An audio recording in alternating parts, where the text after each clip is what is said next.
উপরে উঠতে পারে যেখানে ফেরেশতাও যেতে পারে। নবী কি মানুষ ছিলেন না ফেরেশতা ছিলেন?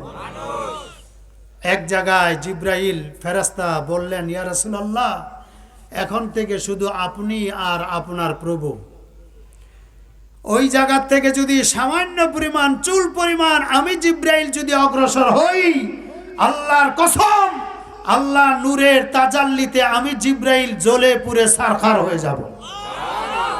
জিব্রাইলের সফর যেখানে শেষ, নবী নাম, মানুষ নামে নবী, ওইখান থেকে সফর আল্লাহ শুরু করাইছেন।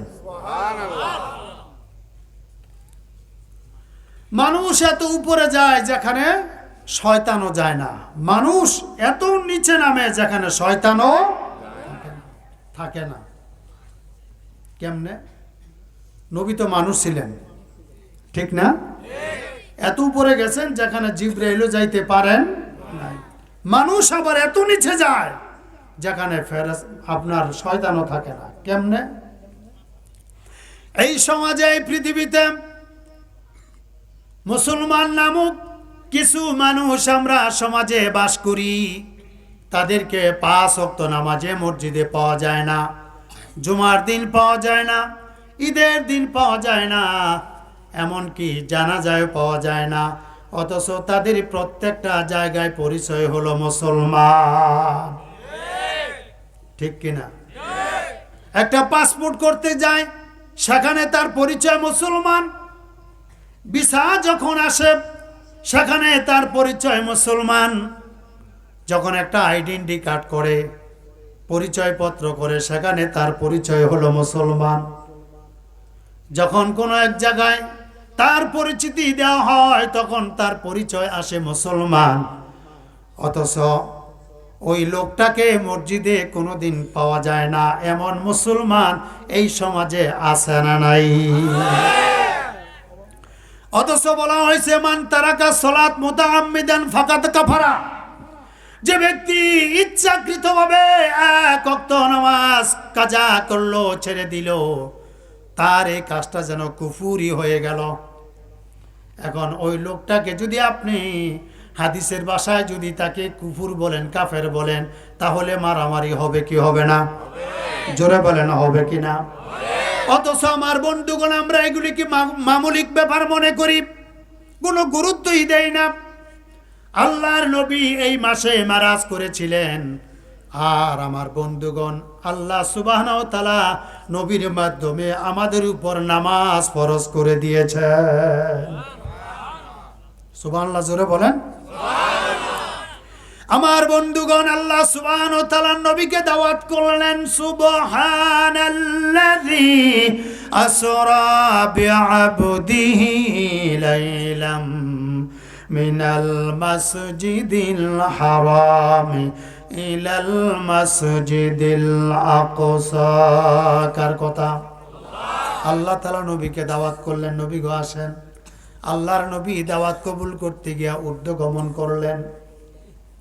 আমার বন্ধুগণ, আল্লাহ সুবহানাহু ওয়া তাআলার নবী আর আল্লাহ এত কাছাকাছি গেলেন, এমন কাছাকাছি হইলেন। কেমন কাছাকাছি? সুম্মা দানা ফাতাদাল্লা ফাকানা কাবা কাউসাইনি আও আদনা ফাওহা ইলা আবদি মা আওহা। আল্লাহ এবং তার নবী এত কাছাকাছি হইলেন, একটা ধনুক বাঁকা করলে 2টা মাথা যেমন কাছাকাছি হয়, আল্লাহ এবং তার নবী তার চাইতে কাছাকাছি হয়েছিলেন। এই জন্য রাসূল বলেছেন, রাআইতু রাব্বি আযজা ওয়া জাল্লা, আমি আমার রবকে নিজের চোখে দেখেছি, আমি আমার মহামহিয়ান প্রভুকে নিজের চোখে দেখেছি। জোরে জোরে বলি সুবহানাল্লাহ। আল্লাহ রাসূল মেরাজ করে এসে বললেন, ও আমার উম্মতেরা, আসসালাতু মেরাজুল মুমিনিন, নামাজ হলো তোমাদের জন্য মেরাজ স্বরূপ। আমি মেরাজ করেছি একবার, আর আমার উম্মত মেরাজ করবে দৈনিক 5 বার। জোরে বলেন, কয়বার? 5 বার। আমরা নামাজ পড়ি কয়বার? এই নামাজ আল্লাহ তাআলা প্রথমে দিয়েছিলেন 50 ওয়াক্ত। কয় ওয়াক্ত? আল্লাহ তাআলা নবী যখন 50 ওয়াক্ত নামাজ নিয়ে আসলেন, মুসা আলাইহিস সালাতু ওয়াস সালামের পরামর্শক্রমে সেটা কমাইতে কমাইতে 5 ওয়াক্তের মধ্যে নিয়ে আসলেন। আল্লাহ তাআলা বললেন, নবী গো, আমি আমার কথা ঠিক রাখবো, আপনার উম্মতের সহজের জন্য ইহসান করতে গিয়া আমি নামাজ 50 থেকে 5 ওয়াক্ত দিলাম। আর আমি আল্লাহ তাআলা এই ওয়াদা দিলাম, যে ব্যক্তি 5 ওয়াক্ত নামাজ ইখলাসের সাথে আদায় করবে, আমি আল্লাহ পাক তাকে 50 ওয়াক্ত নামাজ পড়ার সওয়াব দিয়ে দিব। আল্লাহু আকবার জোরে বলেন। রাসূল তো এই মাসে মেরাজ করলেন। যখন রাসূল ঊর্ধ্বগমন করলেন, প্রথম আসমানে যখন গেলেন, গিয়ে দেখেন একদল লোক যাদের ঠোঁট হলো উটের ঠোঁটের মতন, উটের তারা নিজেরা হাত দিয়া জ্বলন্ত আগুনের টুকরা মুখের মধ্যে দিচ্ছে, আর সেটা পায়খানা রাস্তা দিয়ে বের হচ্ছে। নাউজুবিল্লাহ বলবেন না? আল্লাহ নবী জিজ্ঞেস করলেন, ইয়া কি জিব্রাইল, ও ভাই জিব্রাইল, এদের পরিচয় কি, এরা কারা, এদের এই শাস্তির বিধান কেন রেখে দেওয়া হয়েছে? জিব্রাইল বললেন, নবী গো, এদের পরিচয় হলো এরা ওই সমস্ত লোক যারা এতিমের মাল অন্যায়ভাবে আত্মসাৎ করে। কাদের মাল? আরো জোরে। আল্লাহ রাসূল বলেছেন, ও আমার উম্মতেরা, আমি নিজে এতিম, যে ব্যক্তি এতিমকে ভালোবাসবে সে যেন আমি নবীকে ভালোবাসলো। যে ব্যক্তি এতিমের মাথার মধ্যে হাত বুলায়, এতিমের মাথার মধ্যে হাত বুলায়, হাত বুলাইতে গিয়া হাতটা যখন মাথার মধ্যে লাগায় দেয়, ওই মাথার মধ্যে যতগুলি চুল আছে, প্রত্যেকটা চুলের পরিবর্তে একটা করে নেকি আল্লাহ তার আমল নামায় লিখে দেয়। শুধু তাই না, আল্লাহ রাসূল বলেছেন, যে ব্যক্তি এতিমকে ভালোবাসবে, মহাব্বত করবে, লালন পালন করবে, আল্লাহ রাসূল হাত উপর দিকে উত্তোলন করে বললেন, ও সাহাবীরা দেখো, আমি আমার হাতখানা উপর দিকে উত্তোলন করলাম। দুইটা আঙ্গুল এইভাবে তিনি ছড়াই দিলেন। আল্লাহ নবী বললেন, সাহাবীরা শোনো, এই আঙ্গুল থেকে এই আঙ্গুলের দূরত্ব কতটুকু? সাহাবায়ে কেরাম বলেন, ইয়া রাসূলুল্লাহ, খুব কাছাকাছি। নবীজি বললেন, যে ব্যক্তি এতিমকে ভালোবাসবে, এতিমকে মহাব্বত করবে, এতিমকে লালন পালন করবে, ওই ব্যক্তি আর আমি জান্নাতের ভিতরে এই আঙ্গুল থেকে এই আঙ্গুল যেমন কাছাকাছি, ওই ব্যক্তি আর আমি জান্নাতের ভিতরে তার চাইতে কাছাকাছি থাকবো। আজকে সমাজে এতিমের কদর আছে? এতিমের উপর জুলুম আছে না নাই? এতিমের উপর শোষণ আর অত্যাচার আছে না নাই? আল্লাহ রাসূল বলেছেন, যে ব্যক্তি এতিমের সাথে খারাপ আচরণ করবে, সেজন্য আমি নবীর সাথে খারাপ আচরণ করলো। যে ব্যক্তি এতিমকে ভালোবাসবে, সেজন্য আমি নবীকে ভালোবাসলো। এই জন্য জিবরাইল ডাক দিয়ে বলে, ইয়া রাসূলুল্লাহ, এরা হলো ওই সমস্ত লোক যারা এতিমের সম্পদ অন্যায়ভাবে আত্মসাৎ করে, আর এই অপরাধের কারণে আল্লাহ পাক শাস্তির বিধান রেখে দিয়েছেন। এই কি হইছে? এদিকে এই, তোমার বলছিস, তোমার জায়গায় বসো, আসো, সামনে আসো, তোমার জায়গায় তুমি বল। কারবারটা সাহসটা দেখছেন? হ্যাঁ, না, ঠিক আছে, তোমার জন্য সবাই দোয়া করবে, আল্লাহ যেন তোমারে খালেদ বিন ওলীদের মতন বানায় দেয়। এই দোয়াটা কে লাগা পাইলে হইলে 500 টাকা দিয়া পাইবেন এই দোয়াটা, তোর কিসমত বালা। আমিন কোন? আরো জোরে বলেন আমিন। এই জন্য আমার বন্ধুগণ, আমরা এতিমের প্রতি ভালো আচরণ করব, এতিমকে মহাব্বত করব, এতিমকে ভালোবাসবো। রাজি আছি তো? আল্লাহ তাআলা নবী আল্লাহর কাছে দোয়া করলেন, আল্লাহ, এই কঠিন বেদি থেকে আমার উম্মতকে তুমি হেফাজত কইরো। আল্লাহ নবী আর একটু সামনে গেলেন, গিয়ে দেখেন একদল লোক যাদের পেটটা অনেক বড়, বিবস্ত্র পেট। নবীজি বলেন, এমন পেট ওলা ব্যক্তি আমি আমার জীবনে কোনোদিন দেখি নাই।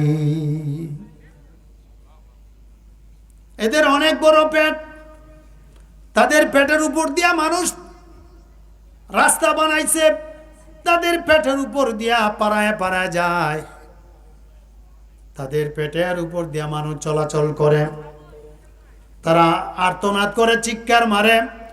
এতটুকু শক্তি, এতটুকু ক্ষমতা নাই ওই জায়গার থেকে সরে অন্য একটা জায়গায় তারা যাবে, যেহেতু এটা রাস্তা। এইটুকু ক্ষমতা, এইটুকু শক্তি তাদের নাই। আল্লাহ নবী জিজ্ঞেস করলেন, ইয়া কি জিব্রাইল, এদের পরিচয় কি? আবার জিব্রাইল আলাইহিস সালাম ডাক দিয়ে বলেন, ইয়া রাসূলুল্লাহ, এদের পরিচয় হলো এরা হলো সুদখোর, এরা সুদে টাকা লাগায়। আছে না নাই? জোরে বলেন। এরা হলো সুদখোর।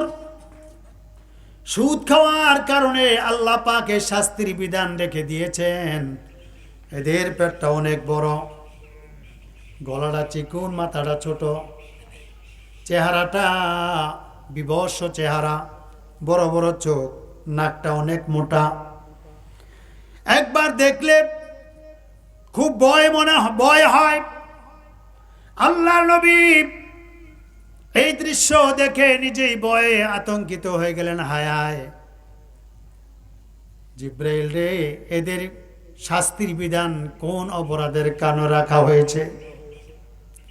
আবার জিব্রাইল বলেন, নবী গো, এরা হলো সুদখোর, এরা সুদ খায়, সুদে টাকা লাগায়, সুদ খায়, সুদ দেয়। এই অপরাধের কারণে আল্লাহ পাক শাস্তির বিধান রেখে দিয়েছেন। সমাজে আমাদের দেশে দেখবেন এমন কিছু মানুষ আছে, কাম নাই, কাজ নাই, চাকরি নাই, ব্যবসা নাই, সিকু ফাইভ গড়ি, দামি জুতা, দামি পোশাক পরিধান করে চলে। তাদের ইনকাম হলো এরা সুদে টাকা লাগায়। আছে না নাই? মাস গেলেই চকচকা টাকা আসে।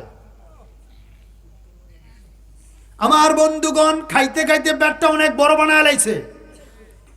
বাথরুমে যখন যায় হাত দিয়া দরজা খুলতে হয় না, পেটের ধাক্কাই দরজা খুলে যায়। বছরে ঈদ কয়বার আয়? ঈদের মাঠে যদি কোলাকুলি করে বুক খুঁজা পাওয়া যায় না। কি বলেন? কিরে বুক কই? কয় আজকে ফ্যাট দিও, আজকে ফেটে ফেটে কোলাকুলিও, বুক খুঁজা পাইতে না। আছে না নাই বলেন? আমার বন্ধুগণ, সুদ করে অবস্থা। এই জন্য আমরা যারা আজকে বয়ান শুনতেছি, জীবনে কোনোদিন সুদ খাইব না, সুদ দিব না। রাজি আছেন তো? যারা সমাজে সুদ খায়, সুদ দেয়, এদেরকে সমাজ থেকে সমাজচ্যুত করতে হবে। কারণ এদের গুনার কারণে কোন সময় আসমান থেকে গজব সমাজে নাজিল হয়ে যাবে। কথা বলেন ঠিক কিনা? পাপ একজনে করে 10 জনে মরে, ঠিক না? এই জন্য এটা বাধা দিতে হবে, বাধা প্রদান করতে হবে। সমাজে যারা আজকে বাধা দিবে তারাই সুদের সাথে জড়িত। কথা বলেন ঠিক কিনা? এরাই তো সুদের সাথে জড়িত। আল্লাহ রাসূল দোয়া করলেন, রব্বুল আলামিন, আমার উম্মতকে এই মহামারী ব্যাধি থেকে তুমি হেফাজত কইরো। আমার বন্ধুগণ, আর একটু সামনে গেলেন নবীজি, গিয়ে দেখেন একদল লোক যাদের সামনে সুন্দর বালক গোস্ত রয়েছে, আবার পাশে দুর্গন্ধযুক্ত গোস্ত রয়েছে। এমন দুর্গন্ধ, এমন পচা, ওই গোস্তের মধ্যে পোকায় কিলিবিলি করতেছে। ওই মানুষগুলি ভালো গোস্ত না খাইয়া ওই খারাপ দুর্গন্ধযুক্ত পোকায় কিলিবিলি করতেছে, ওই গোস্তগুলি তারা খাইতেছে। আবার নবীজি জিজ্ঞেস করলেন, ইয়া কি জিব্রাইল, ও ভাই জিব্রাইল, এদের পরিচয় কি? এরা কারা? কোন অপরাধের কারণে আল্লাহ পাক এই শাস্তির বিধান রেখে দিয়েছেন? জিব্রাইল বলেন, ইয়া রাসূলুল্লাহ, এরা হলো ওই সমস্ত মানুষ যারা নিজের বৈধ স্ত্রী রাখিয়া বেগানা নারীদের সাথে মেলামেশা করি, জেনা করে, ব্যভিচার করে, দর্শন করে, ওই সমস্ত অপরাধের কারণে আল্লাহ পাক এই শাস্তির বিধান রেখে দিয়েছেন। এমন মানুষ এই সমাজে একজনও নাই, আমার বাংলাদেশে একজনও নাই। আমি কিন্তু বলি একজনও নাই, আপনারা বলছেন আছে। হ্যাঁ, থাকলে ভালো কথা নাকি? এটা নির্মূল করতে হবে, ঠিক কিনা? জানা ব্যভিচারে গেলে বন্ধ করতে হবে। জানা ব্যভিচারের কারণে আমার বন্ধুগণ আসমান থেকে গজব নাজিল হয়। আর জানা ব্যভিচারটা তখন মাত্রাটা বেড়ে যায় যখন মানুষ পর্দার বাহিরে চলে যায়। আপনারা দেখেছেন কুটালীপাড়া গোপালগঞ্জে এক চেয়ারম্যান বুরকা পরা নিষিদ্ধ ঘোষণা করছিল। সমস্ত উলামায়ে কেরাম, তৌহিদি জনতা, মুসলমান তারা যখন হুঙ্কার দিল তখন ওই চেয়ারম্যান মাপ চাইতে বাধ্য হলো। কারণ ইসলাম যেখানে থাকবে না সেখানে শান্তি খুঁজে পাওয়া যাবে। ইসলামের মধ্যে পর্দা আছে না নাই? পর্দার কথা কোরআন শরীফের মধ্যে আছে না নাই? নামাজ যেমন ফরজ, মুসলিমা মহিলাদের জন্য, নারীদের জন্য পর্দা করা তেমনই ফরজ। যখন পর্দার বাহিরে আসবে তখন ওই অঘটন ঘটে, ঠিক না? আমার বন্ধুগণ, আল্লাহ নবী দোয়া করলেন, ও রব্বুল আলামিন, আমার উম্মতকে তুমি এই কঠিন বিপদ থেকে, এই কঠিন আযাব থেকে আমার উম্মতকে তুমি হেফাজত কইরো। আমার পানে ভাইরা, আর একটু সামনে গেলেন আল্লাহ নবী, আর একটু সামনে গিয়ে দেখেন একদল নারী যাদেরকে উলঙ্গ অবস্থায় ঝুলায় রাখা হয়েছে, যাদের কাপড়, যাদের পরনে কোনো বস্ত্র নাই, পুরা শরীরটা হলো উলঙ্গ, এদেরকে ঝুলায় রাখা হয়েছে। কোন জায়গায় কেমনে ঝুলাইছে?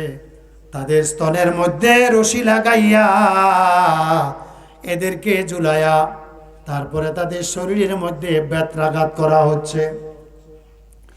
এবার যখন ওই সমস্ত মহিলাদের শরীরে যখন বেত্রাঘাত করা হচ্ছে, তাদেরকে যখন পিটানো হচ্ছে, এরা চিৎকার মারতেছে, বাঁচাও বাঁচাও বলে আর্তনাদ করতেছে, কিন্তু তাদের কান্না, তাদের চিৎকার কেউ শোনে না। আল্লাহ নবী জিজ্ঞাসা করলেন, ইয়া কি জিব্রাইল, ও ভাই জিব্রাইল, এদের পরিচয় কি? এরা কারা? কোন অপরাধের কারণে এই শাস্তির বিধান আল্লাহ রেখে দিয়েছেন? এবার জিব্রাইল পরিচয় দিচ্ছেন, ইয়া রাসূলুল্লাহ, এদের পরিচয় হলো, এরা তো ওই সমস্ত নারী, ওই সমস্ত মহিলা যাদের বৈধ স্বামী আছে, বৈধ স্বামী থাকার পরেও বেগানা পুরুষের সাথে মেলামেশা করে জানা করেছে, আর জানা করার পরে অবৈধভাবে তার গর্ভে সন্তান এসেছে, ওই সন্তানকে নিজের স্বামীর ঔরজাত সন্তান হিসাবে পরিচয় দিয়েছে। আছে না নাই? সমাজে একজনও নাই, বাংলাদেশে একজনও নাই। আমার বন্ধুগণ, আল্লাহ সুবহানাহু ওয়া তাআলা এই অপরাধের কারণে এই শাস্তির বিধান রেখে দিয়েছেন। জিবরাইল বলেন, ইয়া রাসূলুল্লাহ, এই মহিলাকে এই অপরাধের কারণে আল্লাহ পাক এই শাস্তির বিধান রেখে দিয়েছেন। আমার বন্ধুগণ, আল্লাহ নবী আল্লাহর কাছে দোয়া করলেন, আল্লাহ আমার উম্মতকে তুমি হেফাজত কইরো। আমরা আল্লাহ তাআলার কাছে দোয়া করি, আল্লাহ যেন হেফাজত করেন। জোরে বলেন আমিন, আর জোরে বলেন আমিন। কষ্ট হইতেছে? খারাপ লাগতেছে? হ্যাঁ, এই তো এতক্ষণ আমি ভূমিকায় ছিলাম। আমি যে আয়াতে কারিমা তেলাওয়াত করেছি, তেলাওয়াতকৃত আয়াতের উপর সংক্ষিপ্ত সময় আলোচনা করব। সংক্ষিপ্ত ইলাম বালা করে বুঝি, সংক্ষিপ্ত সময় আলোচনা করব, তারপর ইনশাআল্লাহ আমি আমার আলোচনা শেষ করব। আল্লাহ যেন কবুল করেন, বলেন আমিন। আর রাজুরা বলে আমিন। আল্লাহ সুবহানাহু ওয়া তাআলার যে আয়াতে কারিমা আমি যে তেলাওয়াত করেছি, আল্লাহ পাক বলেছেন, ওয়া মা খালাক আল্লাহ তাআলা বলেছেন লাকাদ খালাকনাল ইনসানা ফি আহসানি তাকওয়িম। আল্লাহ তাআলা বলেছেন আমি তোমাদেরকে অত্যন্ত সুন্দর করে বানাইছি, আমি তোমাদেরকে অত্যন্ত সুন্দর করে তৈরি করেছি। আমি আপনাদেরকে প্রশ্ন করব, একটু দেখেন তো দেখি, নিজের পায়ে থেকে মাথা পর্যন্ত একবার নিজের শরীরের দিকে তাকান। আল্লাহ পাক আমাকে আপনাকে এত সুন্দর করে বানাইছেন, এই বানানোর মধ্যে কোনো ভুল আছে, কোনো ত্রুটি আছে, সংশোধন করার মতন কোনো জায়গা আছে? আমার যুবক ভাইয়েরা, বাবাজিরা, মা বোনেরা, একটু খেয়াল করে শুনেন। আল্লাহ যেমন বড়, তার কথাগুলি তেমনই বড়। যারা বলবে এবং যারা শুনবে আল্লাহর কাছে তারা বড় হয়ে যাবে। আল্লাহ তাআলা বলেছেন আমি তোমাদেরকে অত্যন্ত সুন্দর করে বানাইছি। আমরা জিজ্ঞেস করলাম রব্বুল আলামিন কেন বানাইছো? আল্লাহ তাআলা উত্তরে বলেন আল্লাহ তাআলা উত্তরে বলেন ওয়া মা খালাকুতুল জিন্না ওয়াল ইনসা ইল্লা লিয়াবুদুন।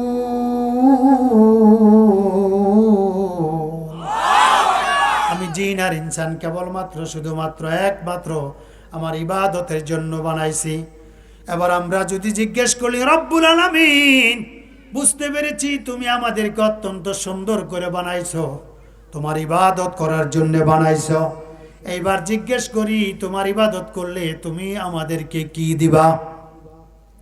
আল্লাহ তাআলা তার উত্তরে বলেন আমার ইবাদত যদি করো, আমার বন্দেগী যদি করো, শোনো আমি আল্লাহ তাআলা তোমার জন্য কি বানাইছি একটু শোনো।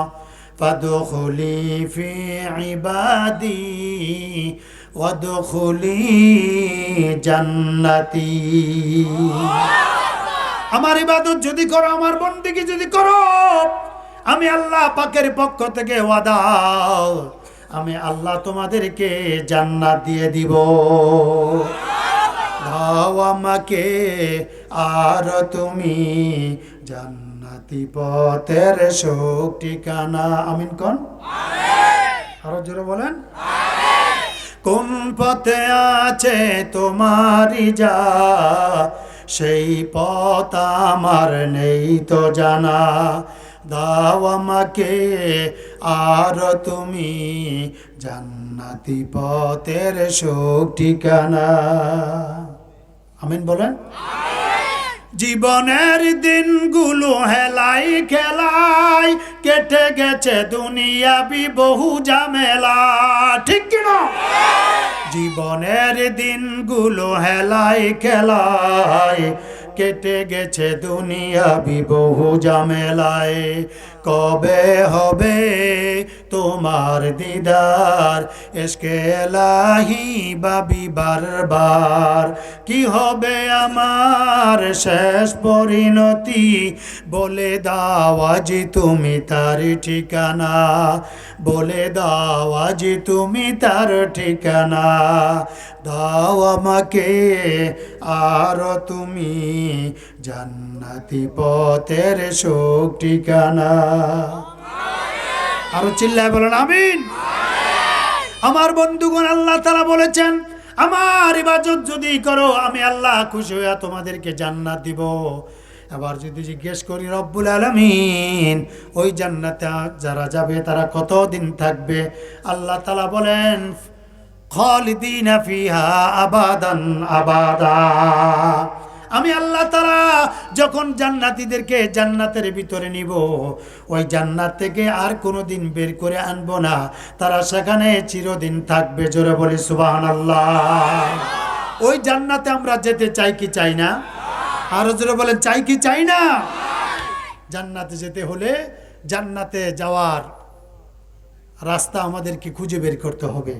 জান্নাতে যাওয়ার রাস্তা হলো দুইটা। যারা বলেন কয়টা? অর্থাৎ দুইটা আমল, একটা হলো ঈমান আর একটা হলো আমল। ঈমান ছাড়া আমলের কোনো দাম। বাংলাদেশ থেকে একজন মানুষ যখন বাহিরে যায়, অর্থাৎ অন্য দেশে যায়, দুটা জিনিস লাগে, একটা হলো পাসপোর্ট আর একটা হলো ভিসা। পাসপোর্ট ছাড়া ভিসা ছাড়া এক দেশ থেকে অন্য দেশে যাওয়া যাবে? জোরা বলেন যাবে?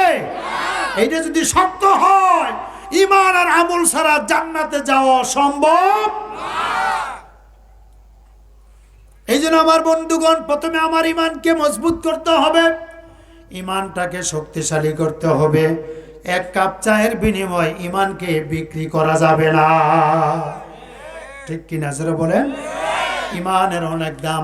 যতক্ষণ পর্যন্ত এই পৃথিবীতে একজন মুসলমান থাকবে, ততক্ষণ পর্যন্ত আমার আল্লাহ এই দুনিয়াটা টিকায় রাখবে। এই জন্য ঈমানকে মজবুত করবো। রাজি আছি তো? এই পৃথিবীতে থাকা যাবে? এই পৃথিবীটা এমন একটি জায়গা, আসা যায় কিন্তু থাকা।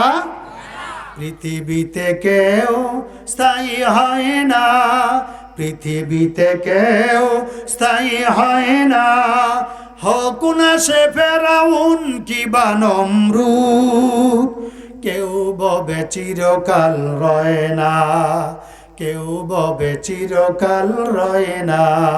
ঠিক? আরো জোরে বলেন।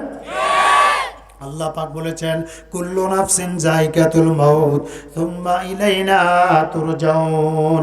আল্লাহ তাআলা কোরআনের মধ্যে অন্য জায়গায় বলেছেন, কুল ইন্নাল মাউতাল্লাযী তাফিরুনা মিনহু ফাইন্নাহু মুলাকীকুম।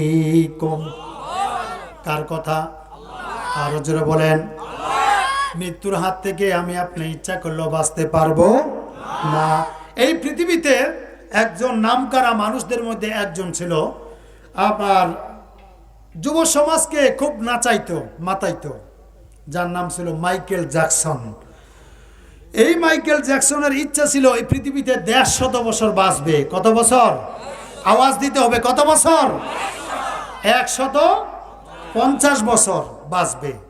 এই জন্য সে কি করছে, 10 জন ডাক্তার তার বাড়িতে মোতায়েন ছিল। 10 জন বিজ্ঞ, প্রাজ্ঞ, অভিজ্ঞ ডাক্তার ছিল। তার সবসময় তাকে পরীক্ষা নিরীক্ষা করত। যে খাবারটা আসতো ওই খাবারটা পরীক্ষা নিরীক্ষা করে তার সামনে যখন ইয়েস বলতো তখন সেটা গ্রহণ করত, নো বললে সেটা বর্জন করত। 20 জন লোক ছিল তার বাড়িতে। কন্ট্রাক্ট ছিল, তুমি আমার বাড়িতে থাকবা, তোমার দুনিয়ার যা কিছু লাগে সব দিব, শর্ত একটা, কোনো কারণে যদি আমার চক্ষু চলে যায় সাথে সাথে তোমার চক্ষুটা আমাকে দিয়ে দিবা, হাত চলে গেলে হাত দিয়ে দিবা, পা চলে গেলে পা দিয়ে দিবা। এই কন্ট্রাক্টে 20 জন লোক তার বাড়িতে ছিল। এত কিছু করার পরেও মাত্র 53 বছর বয়সে দুনিয়ার জমিন থেকে বিদায় হয়ে গেছে, বাঁচতে পারে নাই। কথা বলেন ঠিক কিনা? এই জন্য আল্লাহ তাআলা বলেছেন, তাবারাকাল্লাযী বিয়াদিহিল মুলকু ওয়া হুয়া আলা কুল্লি শাইইন কাদির আল্লাযী খালাকাল মাউতা ওয়াল হায়াতা লিয়াবলুয়াকুম আইয়ুকুম আহসানু আমালা। কার কথা? আমারে আপনারা বানানোর আগে আল্লাহ মৌত আগে বানাইছে, দুনিয়াতে পাঠাইছেন আল্লাহ পরীক্ষা নিরীক্ষা করার জন্য। নেকের দিক দিয়ে কে অগ্রগামী এটা পরীক্ষা করার জন্য আল্লাহ দুনিয়াতে পাঠাইছেন। या हम सब मुसाफिर है वही आकर ठिकाना, कोई आगे रवाना है कोई पीछे रवाना। থাকা যাবে? আমার দিকে তাকান, থাকা যাবে? থাকা যাবে না। এই পৃথিবীতে ধনী ব্যক্তিদের মধ্যে অস্ট্রেলিয়ার একজন নামকরা ব্যক্তি ছিল, যার নাম ছিল আলী বানাত। নামটা কি? ওই পিছন লোকেরা বলে না, নাম কি? আলী বানাত। ইয়ং, তরুণ। সে যে পায়ে জুতা ব্যবহার, স্যান্ডেল ব্যবহার করত, ওই স্যান্ডেলের মূল্য ছিল বাংলাদেশের 45,000 টাকা। কত? যারা বলে 45,000 টাকা স্যান্ডেলের দাম। যে জুতাটা ব্যবহার করত ওই জুতার মূল্য ছিল বাংলাদেশে প্রায় 1 লক্ষ টাকা। যেই গাড়িটা ব্যবহার করত ওই গাড়িটার মূল্য ছিল বাংলাদেশে প্রায় 5 কোটি টাকা। এই আলী বানাত একদিন চা পান করতেছিল, চা, হঠাৎ করে তার জিহ্বার মাঝখানে একটা ঠুসকা পড়ে গেছে। ঠুসকা পড়ার পরে ডাক্তারের কাছে গেছে। ডাক্তার পরীক্ষা নিরীক্ষা করে বলল যে আপনার ক্যান্সার হয়েছে, ক্যান্সার, যেটার ঔষধ পৃথিবীতে এখন আবিষ্কার হয় নাই। নিশ্চিত আপনার মৃত্যু সময় মাত্র 2 মাস। কয় মাস? কয় মাস? 2 মাস। আমরা যা যা খাওয়ার খাইয়ালাম। এইবার ইয়ং জেনারেশন, তরুণ আলী বানাত অস্ট্রেলিয়ার যুবক চিন্তায় পড়ে গেল, আমার এই সম্পদ দিয়ে আমি কি করব? আমি এমন অসুস্থ হয়ে পড়েছি, আমার এই সম্পদ দুনিয়াতে কোনো কাজে আসবে না। এই জন্য যেহেতু আমাকে মৃত্যুবরণ করতেই হবে, আমি ইচ্ছা করলো পৃথিবীতে বেঁচে থাকতে পারবো না। আমার যত সম্পদ আছে সমস্ত সম্পদ আমি মসজিদ মাদ্রাসায় বিতরণ করে দিব। সমস্ত সম্পদগুলি আমি মসজিদ মাদ্রাসায় দিয়ে দিব, আল্লাহ রাস্তায় আমি দান করে দিব। যেহেতু আমার এই সম্পদ কোনো কাজে আসবে না, আমার এই সম্পদ বিক্রি করার পরে আমার চিকিৎসার জন্য যদি আমার সম্পদ বিক্রি করতে হইতো তাহলে আমি বিক্রি করতাম। যেহেতু আমার রোগের কোনো ঔষধ পৃথিবীতে আবিষ্কার হয় নাই, তাহলে আমি এই সম্পদ রাখিয়া কি করব? সম্পদ থাকিয়াও কোনো লাভ নাই। এই জন্য তার বাড়ির সদস্যদেরকে ডাকলো, ডাকিয়া ডাক দিয়ে বলল, ও আমার বাড়ির সদস্যরা, আপনজনেরা, শোনো, আমার যত সহায় সম্পত্তি আছে তোমাদেরকে সাক্ষী রেখে বলতেছি, আমার সব সম্পদগুলি আমি মসজিদ মাদ্রাসায় আল্লাহ রাস্তায় আমি দান করে দিলাম। অনেকে সুবহানাল্লাহ বলে না, ডরে কে লেগে মনে হয় হুজুর কালেকশনের দিকে যাইতেছে। হ্যাঁ, চালাক তো মানুষ। হ্যাঁ, আপনারা এই বই করেন না, সুবহানাল্লাহ জোরে কই এলাম,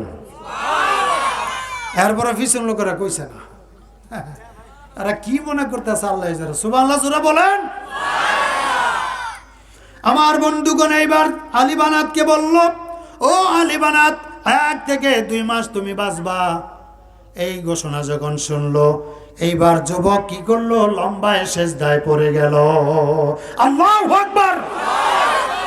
আলী বানাত চিন্তা করলো, যেহেতু আমার এই সম্পদ কোনো কাজে আসবে না, আমার বাড়ি আমার গাড়ি কোনো লাভ নাই, সব কিছু আমি আল্লাহ রাস্তায় দিয়ে দিব।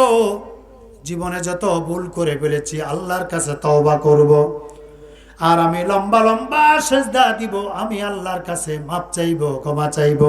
আল্লাহ সবচাইতে বড় ডাক্তার, আল্লাহ সবচাইতে বড় হাকিম। জোরে বলেন ঠিক কিনা? অস্ট্রেলিয়ার যুবক আলী বানাত চোখের পানি ছেড়ে দিল, সেজদার মধ্যে গিয়া আল্লাহর কাছে ডাক দিয়ে বলেন, আল্লাহ, এই পৃথিবীতে আমি আলী বানাতের চাইতে, আমি আলী বানাদের চাইতে পাপী আর কেউ নাই।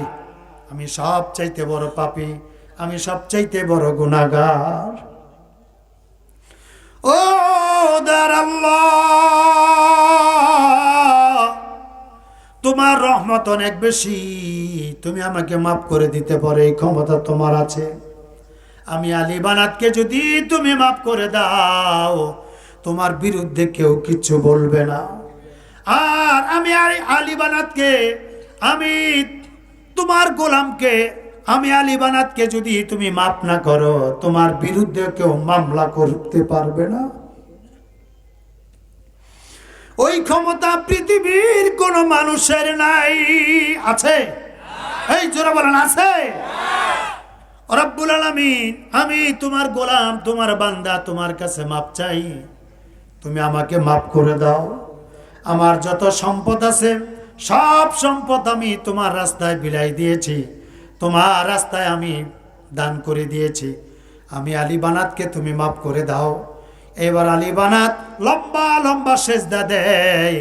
আলী বানাত লম্বা সময় নিয়ে কোরআন তেলাওয়াত করে, নামাজ পড়িয়া আলী বানাত আল্লাহর কাছে চোখের পানি ছাড়িয়া কাঁদে, ডাক দিয়ে বলে, আল্লাহ রে, ও আরশের মালিক, চন্দ্র সূর্যের মালিক, গ্রহ নক্ষত্রের মালিক, পাহাড় পর্বতের মালিক, আগুন পানির মালিক, আমি আলী বানাতের মালিক। আমি তো পৃথিবীতে বেঁচে থাকতে পারবো না, আমি তো দুনিয়ার থেকে চলে যাব। আমি কি জবাব দিব? আমি কি জবাব দিব? এই জন্য আমি তোমার কাছে ক্ষমা চাই, মাফ করে দাও, আমাকে তুমি ক্ষমা করে দাও। আমার অপরাধের জন্য তোমার কাছে ক্ষমা চাই। আমার বন্ধুগণ, আল্লাহ তাআলা শুনতেছে কি শুনতেছেন না জোরে বলেন? ও পড়াশোনার যুবক ভাইরা, বাবাজিরা জোরে বলেন শোনেন কি না? আল্লাহ তো সব কিছু শুনতেছেন, দেখতেছেন। আমার বন্ধুগণ, এইবার আলী বানাত রুকুতে রুকুর মধ্যে লম্বা সময়, সেজদার মধ্যে লম্বা সময়, মুনাজাতে লম্বা সময়। এবার আলী বানাত কোরআন শরীফ যখন পড়ে লম্বা সময় নিয়ে পড়ে, আমার বন্ধুগণ তার জীবনীর মধ্যে আসছে আল্লাহ পাক তার চোখের পানি কবুল করলেন, মঞ্জুর করলেন। আল্লাহ পাক তাকে 4 বছর বাঁচায় রাখলেন। জোরে বলি সুবহানাল্লাহ। ওই আলী বানাত অস্ট্রেলিয়ার যুবক আলী বানাত কোরআন শরীফ যখন তেলাওয়াত করতেছিলেন, কোরআন শরীফ তেলাওয়াত করতে করতে আলী বানাত মৃত্যুবরণ করলেন। জোরে বলি সুবহানাল্লাহ। এই জন্য পড়াশোনা এলাকার যুবকদেরকে বলবো, বাবাজিদেরকে বলবো, মা বোনদেরকে ডাক দিয়ে বলবো, ও যুবক ভাইরা, ও বাবাজিরা, মা বোনেরা, আমি আপনার পৃথিবীতে থাকতে পারবো না। টুডে অর টুমর, আজ অথবা কাল, ইচ্ছায় অনিচ্ছায় মৃত্যুবরণ করতে হবে, চলে যেতে হবে। এই জন্য আমি আপনার জীবনে বহু গুনাহ করে ফেলেছি, অন্যায় করে ফেলেছি। আমরা আল্লাহর কাছে মাপ চাইব, ক্ষমা চাইব, আমরা আল্লাহর কাছে তওবা করব। ও যুবক ভাইরা, বাবাজিরা, জানি না কার মা দুনিয়া থেকে চলে গেছে, জানি না কার বাবা দুনিয়ার জমিন থেকে চলে গেছে। যার বাবা চলে গেছে সে জানে বাবা না থাকলে যে কি বেদনা, কি দুঃখ। যার মা দুনিয়া থেকে চলে গেছে সে জানে মা কত বড় নিয়ামত, মা না থাকলে কত বড় দুঃখ, কত বড় কষ্ট। যার মা দুনিয়া থেকে চলে গেছে, বাবা চলে গেছে, ওই মায়ের কথা, বাবার কথা এই রজবের শেষ রজনীতে আমরা আল্লাহর কাছে মায়ের কথা, বাবার কথা স্মরণ করব। আল্লাহর কাছে বলবো, আল্লাহ, মা যদি দুনিয়াতে থাকতো মায়ের কাছে পায়ে ধরে মাপ চাইতাম, বাবা যদি থাকতো মাপ চাইতাম। বাবা নাই বা মা নাই, এখন মাপ চাইবো কার কাছে? ও রব্বুল আলামিন, তোমার কাছে মাপ চাই। আল্লাহ গো, মাকে তুমি ক্ষমা করে দিও, বাবাকে তুমি ক্ষমা করে দিও। মায়ের রুহের মাগফিরাতের জন্যে, বাবা রুহের মাগফিরাতের জন্যে। এমন কি আছেন এই মসজিদের উন্নয়নের জন্যে 10-20 হাজার টাকা দিবেন নগদ অথবা বাকি? এমন কোন যুবক, এমন কোন মুরব্বী, এমন কোন বাবাজি আছেন নাকি? মেহরবানি করে একটু আওয়াজ দেন, হুজুর, আমার মা পৃথিবীতে বেঁচে নাই, আমার বাবা দুনিয়াতে বেঁচে নাই। মায়ের কথা স্মরণ করে, বাবার কথা স্মরণ করে এই পবিত্র রজব মাসে, যেই মাসে আল্লাহর নবী নামাজ নিয়ে আসলেন, যেই নামাজ আমরা প্রতিদিন আদায় করি, যে নামাজ আমরা প্রতিদিন পড়ি, ওই মাসে, এমন একটি পবিত্র মাসে আমার জীবনে আবার রজব মাস আছে আমার জানা নাই। আমার জীবনে আবার আগামী বছর মাহফিল আছে আমার জানা নাই। হতে পারে জীবনের শেষ রজব মাস, হতে পারে জীবনের শেষ মাহফিল। এই জন্য এমন কে আছেন? আমি একটা যুবক দেখতে চাই, একজন মুরব্বী দেখতে চাই। কোন মায়ের সন্তান আছেন 10,000-20,000 টাকা দিবেন আল্লাহর ঘর মসজিদের জন্য নগদ অথবা বাকি? সর্বপ্রথম এক